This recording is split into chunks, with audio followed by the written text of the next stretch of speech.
pendapat pribadi toh. Saya nggak bisa nyalakan, silakan. Ya, kita nggak bisa nyalakan pendapat kamu. Ya terserah kamu deh. Itu ya bro ya, kalau kamu masih mau mendukung dia terserah. Kita nggak bisa menyalahkan. Ya. Oke, saya naikkan Pak Brother ya, silakan Pak Brother.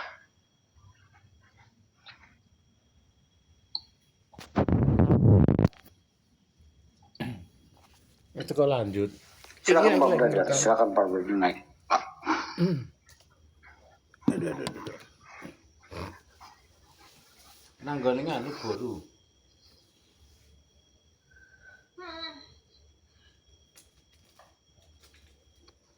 Ya, Bang Timothy. Bang Timothy. Ya, shalom. Shalom. Ya gimana? Udah nyimak dari tadi? Saya nyimak setengah-setengah karena sambil fokus ngetik ya. Cuma saya kaget aja dari cerita-cerita kawan-kawan termasuk yang abang sampaikan tadi. Makanya saya nggak mau terlalu ikut campur. Jadi saya diam aja gitu. Takutnya nanti kalau saya komen sedikit, waduh, saya nanti salah persepsi lagi. Gitu. Fruit of Spirit, kalau ada saksi lebih dari 2 beserta bukti. Loh, bukti banyak bro. Makanya grup Astaga itu dibangun untuk apa? Bongkar kayak beginian. Saya udah kasih lihat 2 foto. Di Astaga lebih banyak lagi. Pak Putih punya videonya. Nah, lu mau ngomong apa sekarang videonya? Kalau kita buka, langsung deben, langsung lungkat ini. Yang kita mau itu, sudahlah stop lah. Kalau dia mau stop, kita mungkin bisa maafkan. Kalau dia masih terus, udah stop, jangan berapologet deh. Bikin malu aja. Dan saya lihat pasangnya, kayaknya dia bukan seperti apologet ya. Ketika ditanya tentang Alkitab atau tentang firman Tuhan, dia nggak bisa jawab loh. Serius. Iya memang. Dia cuma bisa berpolemik di kitab sebelah. Ketika ditanya tentang iman Kristen, dia nggak bisa jawab. Jawabannya ngawur, kebanyakan ngawur. Pak Sang izin bicara, Pak Sang. Silakan Pak, silakan. Oke, makasih. Pak Sang, yang Anda lakukan itu sudah sangat benar dan saya setuju. Ya, coba begini Pak Sang, izinkan saya membacakan Matius 18 ayat 15 sampai 17 ya. Saya minta izin. Brother diperbesar moderator. Oke. Dikatakan di sini Matius 18 ayat 15 tentang menasehati sesama saudara. Saya setuju yang dilakukan Pak Sang sudah sangat tepat dan saat ini mungkin waktunya kita menjalankan ayat yang ke-17. Saya bacakan dulu biar teman-teman di bawah paham ya. Apabila saudaramu berbuat dosa, tegurlah dia di bawah 4 mata. Sepertinya ini sudah dilakukan oleh Pak Sang. Jika ia mendengarkan nasihatmu, engkau telah mendapatkannya kembali. Ayat 16, jika ia tidak mendengarkan engkau, bawalah seorang atau 2 orang lagi. Ini juga sudah dilakukan Pak Sang. Supaya atas keterangan 2 atau 3 orang saksi, perkara itu tidak disangsikan. Yang terakhir, jika ia tidak mau mendengarkan mereka, sampaikanlah soalnya kepada jemaat. Nah, jemaat di sini mungkin disampaikan di dalam komal ya, yang sama-sama komal Kristen. Dan jika ia tidak mau juga mendengarkan jemaat, pandanglah dia sebagai orang yang tidak mengenal Allah atau seorang pemungut cukai. Jadi Bu Magdalena, Bu Maria, kita harus selalu ingat 3 hal ini. Kalau yang 15 dan 16 sudah dilakukan, Tuhan Yesus perintahkan lakukan yang ayat ke-17. Jadi teman-teman yang di bawah supaya juga memahami apa yang dilakukan teman-teman di sini, ini adalah dalam rangka juga untuk mengembalikan saudara kita yang mungkin telah jatuh ke dalam dosa, ya. Kita ingin supaya dia juga bisa kembali lagi ke jalan yang benar. Itu dulu Pak Sang yang mengenai ini. Nanti saya mau bicara sama Ibu Maria tentang yang Polikarpus. Makasih Pak Sang. Siap Pak Brother.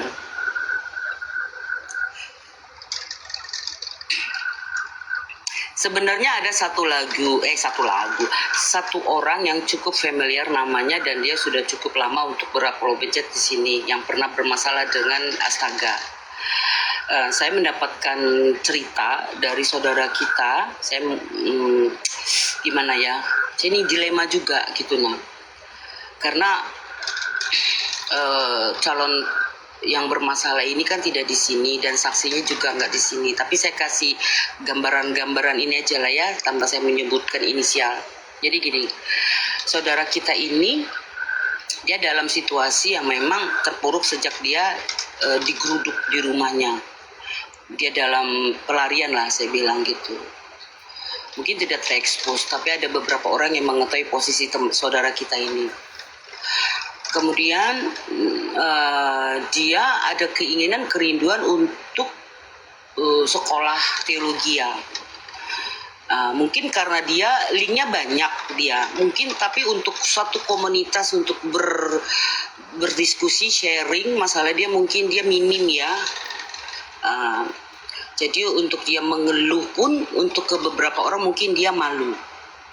Jadi dia membuka kembali akses komunikasi kepada si A ini untuk tujuannya itu, untuk supaya diberikan informasi atau akomodasi untuk sekolah teologi secara online. Nah, dari dibukanya komunikasi itu adalah suatu kesepakatan di antara mereka itu. Waktu itu si B ini, si A ini katanya dia tidak punya akun karena sering di-banned. Kemudian ditawarin, dipinjamilah sama si B ini akunnya. Nah, akhirnya dipakailah akun ini. Nah, kalau menurut cerita dari teman kita yang si B ini, awalnya sih tidak ada tidak ada semacam transaksi akun, jual beli akun. Nah, cuman kesepakatannya itu gini, nanti kalau misalnya ada gift gimana buat aku ya gitu. Oh sudah, nggak apa-apa, ambil aja itu. Nah, kemudian ternyata ada gift nih masuk, ya kan? Nah, terus terjadi mungkin uang gift ini masuklah ke rekening si B ini. Nah, dibalik komunikasi antara mereka dua ini, ternyata si A ini punya feeling dengan si B, ya. Kemudian si B ini sebenarnya sudah punya kekasih. Nah, terus ada pihak C. Nah, si B ini diskusi atau sharing lah dengan si C. Kemudian si C ini menyarankan, sudah nggak apa-apa, respon aja, tanggepin aja, tapi lu pura-pura supaya adalah yang didapat. Ya. Kemudian si B ini mengikuti. Ternyata dalam mengikuti permainan si A ini terjebaklah dalam suasana perasaan. Si A ini suka sama si B, tapi si B ini punya pasangan, hingga akhirnya si B dengan pasangnya ini sudah kita maksudnya menyembunyikan status mereka karena ini. Nah, kemudian si B ini telepon saya jelaskan gak boleh bla bla bla bla bla. Akhirnya sudahlah, kamu putuskan itu. Saya kan awalnya tidak tahu nih kalau ada hal-hal yang berlebihan ya. Kemudian saya bilang, sudahlah, kalau memang Tuhan izinkan kamu menjadi seorang pelayan Tuhan sendiri yang akan beri ke kamu. Nggak perlu kamu memakai segala cara kamu lakukan, itu nggak berkenan di mata Tuhan. Mungkin kamu bisa dapat, tapi besoknya kamu lakukan itu pasti akan ada kerikil-kerikil tajam yang mengganggu pelayananmu. Akhirnya si B ini memutuskan untuk mencoba untuk memutuskan. Nah, dari yang respon yang maksudnya yang awalnya selalu terrespon, akhirnya mengurangi respon, si A ini belingsatan gitu. Nah, kemudian karena sudah tidak ada lagi tanggapan yang intens dari si B, si A ini yang sudah kadung ada rasa cinta atau suka dan plus birahi. Nah, si B ini menceritakan gini, Kak Maria, masa sih dia ngomong gini sama aku? Itu didengarkan sama kekasihnya. Ngomong apa, Dek? Dia bilang gini, dia penasaran, gepet banget pengen ketemu dengan saya. Untuk apa? Tujuannya menemui saya untuk meniduri saya. Dia bilang sendiri, saya mau tidur dengan kamu karena saya hiperseks. Bahkan menurut cerita si B ini, si A ini pernah menyewa gigolo untuk memuaskan birahinya. Dan dia penasaran, bisa nggak kamu memuaskan aku? Gitu. Nah ini karena sudah tidak ada lagi respon dari si B, si A ini gimana caranya? Dibuatlah membuat laporan, dan informasi terakhir kemarin yang saya dengarkan bahwa ini sudah masuk laporan atas tuduhan pencurian uang di dalam akun dan transaksi jual beli akun ITE gitu. Nah saya sih bukan mau mencampuri urusan mereka, cuman ada lagi nih satu apologet yang mau mencoba menghancurkan misi murninya apologet gitu loh. Ya, murtadin gitu. Dan teman kita B ini murtadin.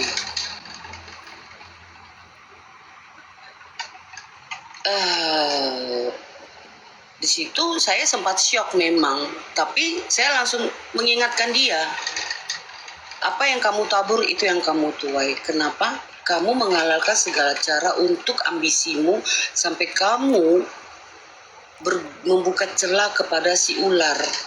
Jadi niatmu bagus, caramu yang salah. Dan itu saya yakin gak berkenan di mata Tuhan. Maka itulah yang kau dapatkan. Tapi mulai sekarang stop, putuskan itu, keluar dari lingkaran itu. Tetapi si ularnya ini yang beling satan, karena dia sudah cinta mati dengan si B ini. Bukan Agatha, ini lagi ngaur-ngaur ini kalian ini.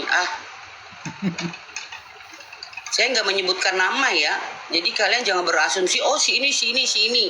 Belum waktunya.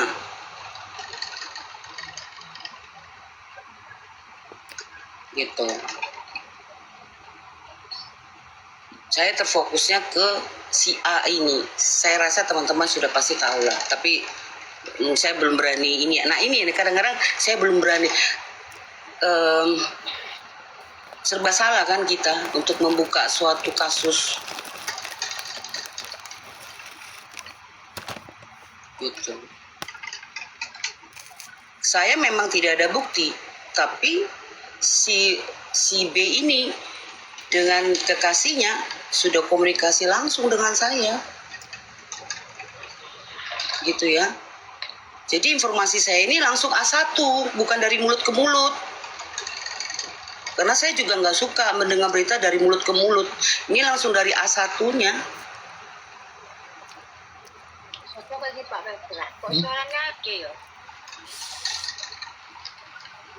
Gitu.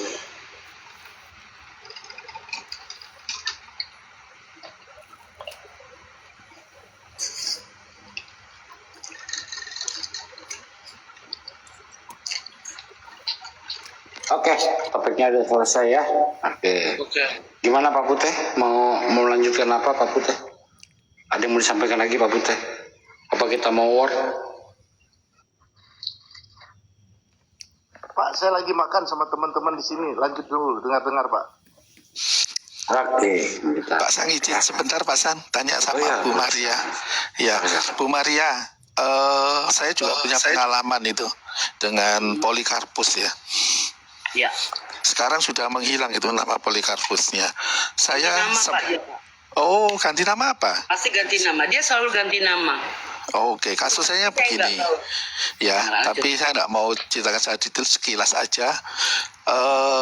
Saya ikut dia sebagai ini ya, narasumber itu mungkin 3 atau 4 kali lah.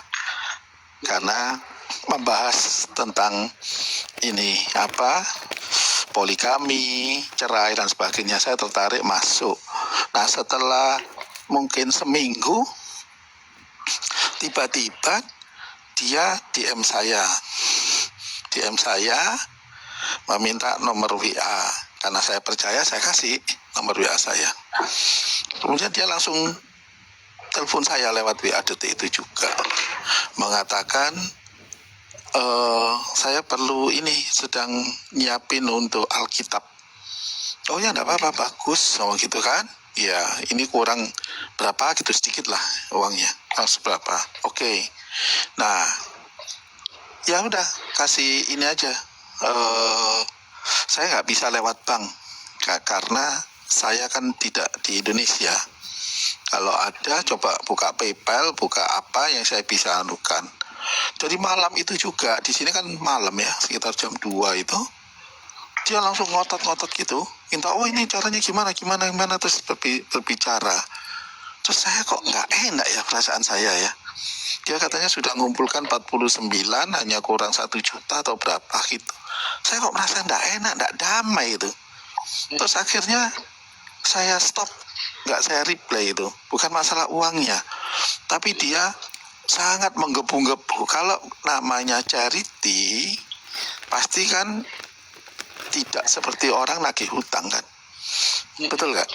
Saya ditelepon langsung ngomong tentang dia ada program begini, saat ini sudah terkumpul 49 ya.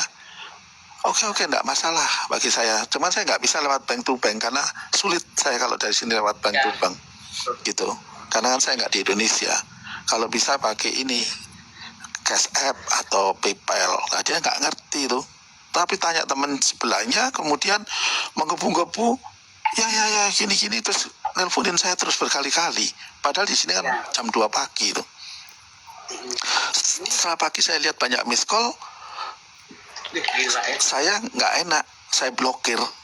Setelah itu saya cari lagi komal-komalnya dia dengan nama itu udah nggak ada. Dari sini saya semakin, aduh ini kejadiannya mungkin hampir sebulan yang lalu. Ya hati-hatilah teman-teman ya, walaupun itu mengaku apologet ya, pasti kalau motifnya tidak murni sebagai apologet, pasti gampang ketahuan lah. Ya sama, untung Bu Maria mengungkapkan namanya tadi, sebetulnya saya nggak mau. Makasih Pak Sang ya atas waktunya. Sebenarnya ada satu lagi Pak, dia baru muncul sekitar 3 bulan yang lalu. Jadi dia pertama masuk itu dia masuk ke salah satu room saudara kita Apologet, ya. Dia sering bergabung di situ. Nah, sehingga akhirnya saya tidak lagi mau bergabung di room teman kita itu karena ada dia. Karena saya merasakan ada sesuatu yang lain dengan orang ini. Saya merasa nggak nyaman. Nah, kemudian si akun baru ini, dia seperti mengadu domba antara room yang saya yang sebelumnya ini dengan room kelompoknya bukan Abdul dan Pak Epen. Nah, saya lihat ke sana, saya lihat ke sini, kok orang ini kayaknya mau mengadu domba ya, gitu. Jadi perdebatan dia di roomnya sebelah, dia bawa ke sini. Tapi dia nggak menceritakan keseluruhannya. Nah, begitu saya masuk, ternyata ya memang dia berpolemik. Tapi seakan-akan dia korban. Dia masuk ke roomnya si A ini, dia ceritakan roomnya si B begini. Terus saya bilang dengan teman saya si apa, gini. Nggak percaya, karena mereka sudah sering ya. Nah, setelah sebulan 2 bulan ini saya nggak pernah lagi gabung di room yang teman yang si A ini. Kemarin saya baru buka komunikasi lagi, ternyata apa benar feeling yang saya rasakan, karena saya lihat di satu VT salah satu adik juga di sini, mereka seperti pacaran gitu, karena berlope-lopean gitu kan. Saya heran, saya tanyakan, Pak, ini kayaknya si ini pacaran sama si ini ya? Iya Bu, tapi dia itu sebenarnya sudah punya istri dan 3 anak. Dia mengaku ke semua perempuan itu dia lajang dan dia berbasickan katanya penginjilan. Oke, saya akan sebutkan namanya, mungkin diantara teman-teman sini pernah roomnya dimasukin oleh dia. Namanya Ariwil. Saya akan buka. Saya nggak mau yang lainnya jadi korban. Dia mengaku lajang, ternyata dia sudah punya istri dan punya 3 anak. Saya bilang sama si beliau, Bapak dari mana tahu? Itu saya udah kenal lama dengan dia. Waktu itu masih buka room karaoke. Nah, dia sempat open cam, dia perkenalkan istri dan anak-anaknya. Dan sekarang dia sedang menjalin hubungan dengan adik kita di sini.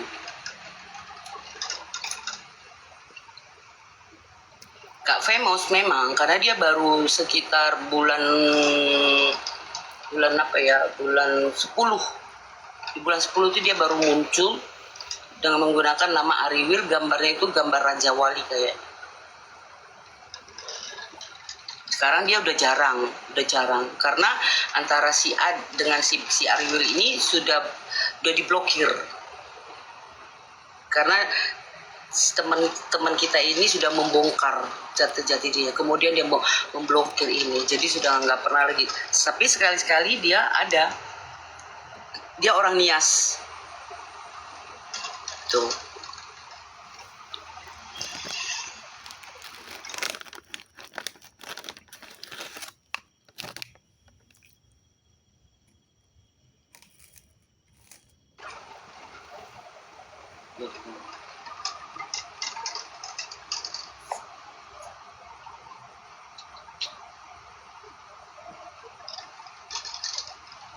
Oke. Ya, sekarang kita mau war apa mau apa nih? Atau mau nyanyi aja nih? Ayo. Nyanyilah dulu satu lagu, Tok. Nyanyilah. Pak Sang, saya dibawa aja biar nanti ada yang temen yang mau naik biar bisa naik. Makasih ya Pak Sang, makasih Bu Maria. Shalom. Ya. Salam semua. Saya juga izin turun ya, izin turun. Loh, enggak mau ikut war nih semua nih. Gak ada yang mau ikut war. Nggak mau ikut war, nggak mau ikut perang. Nggak mau ikut perang. Biasanya demen perang. Mau cari yang adem-adem dulu, Pak. Saya mau keliling dulu Pak, patroli dulu Pak, lihat